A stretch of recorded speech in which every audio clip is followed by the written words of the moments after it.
সাবেক দুজন মন্ত্রী ব্যাংক হিসাব জব্দ করা হয়েছে, আরো যারা আছে এগুলি তো কিছুই না। ব্যাংক হিসাবে ব্যাংকের মালিক হয়ে গেছে, আপনার হিসাব জব্দ নিয়েছে, হাজার হাজার কোটি টাকা ওনাদের কাছে, লক্ষ লক্ষ কোটি টাকা পাচার হয়ে গেছে। ব্যাংক হিসাব যত কিছুই না, এগুলি অনেক বড় কাজ, এগুলির জন্য আলাদা ডিপার্টমেন্ট করে যখন সময় আসবে। এখন প্রশ্ন এটা এই সরকার করবে না ভবিষ্যৎ সরকার করবে, তো আমি মনে করি সেটা অনেক মুখ্য ব্যাপার। মেয়াদ নিয়ে কিছু বলবেন?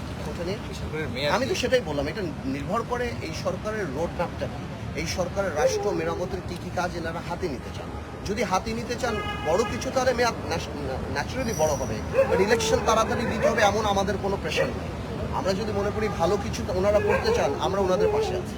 বিকজ রেভলিউশনের পরে যে সরকার, আমরা সবাই এটার মধ্যে কন্ট্রিবিউট করেছি, আমরা 17 বছর কন্ট্রিবিউট করছি।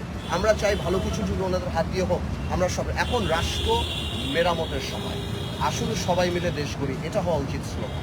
সুতরাং আমরা সব কিছুতে ওনাদের পাশে থাকবো।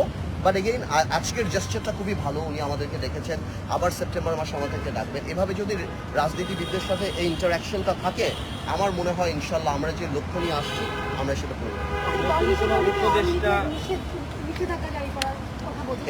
এইটা তো অবশ্যই নির্ভর করবে যে আওয়ামী লীগের অপরাধের ম্যাগনিটিউডটা কি, এখনো তো বের হয়নি। এখন আমরা জানি 1000 মানুষ মারা গিয়েছে বা 600 মানুষ মারা গিয়েছে, আরও যে অপরাধগুলি করেছে। আমরা যদি আসলেই দেখি মানবতা বিরোধী ওই টাইপের আওয়ামী লীগ নিজের অস্তিত্ব থেকে দূরে সরে গিয়েছে, আওয়ামী লীগ অন্যরকম দল হয়ে গেছে, তাহলে এই ধরনের দাবি তো আসতেই পারে।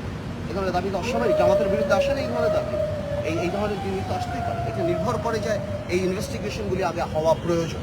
ইনভেস্টিগেশনগুলো আসুক, সময় আসুক, তারপর জনগণই কথা বলবে, আমরাও কথা বলবো। ঠিক আছে। আন্দোলিক রহমান পার্থ ডক্টর ইউনূসকে নিয়ে খুব সুন্দর সুন্দর কথাই বলেছেন এবং আলোচনা করেছেন। অনেকেই বলছিল এই সরকার কতদিনের মেয়াদে থাকবে, সবাই মেয়াদ জানতে অনেকটা অস্থির ছিল। এই সম্পর্কে প্রশ্ন করাতে তিনি বলেন, এই সরকার রোডম্যাপ অনুযায়ী তার মেয়াদ ঠিক করা হবে। তিনি কতদিন থাকতে চান, কতদিন তার দেশ সংস্কারের প্রয়োজন, তার উপর ভিত্তি করবে তার মেয়াদ। খুব সুন্দরভাবে তিনি গুছিয়ে উত্তরগুলো দিয়েছেন। আমরাও চাই ডক্টর ইউনূস প্রপার একটা সময় পাক দেশকে গঠন করার জন্য, সংস্কার করার জন্য। কারণ বললেই তো দেশের সঠিকভাবে চলবে না, সময় তো অবশ্যই লাগবে। এত বছরের ঘাটতি তো আর একদিনে সমাপ্ত হবে না। আর ঠিক এমনটাই বলেছেন আন্দোলিক রহমান পার্থ।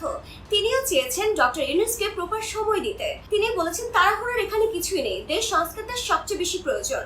কে আসলো, কে গেল, কার কি লাভ হলো, ক্ষতি হলো, এগুলো দেখার এখন আর সময় নেই, দেশটা সবার আগে। তো ডিয়ার ভিউয়ার্স, আন্দোলিক রহমান পার্থ এবং ডক্টর ইউনূসকে নিয়ে আপনাদের কি মন্তব্য অবশ্যই তা কমেন্টস করে জানাবেন। আর ভিডিওটি শেয়ার করতে একদমই ভুলবেন না।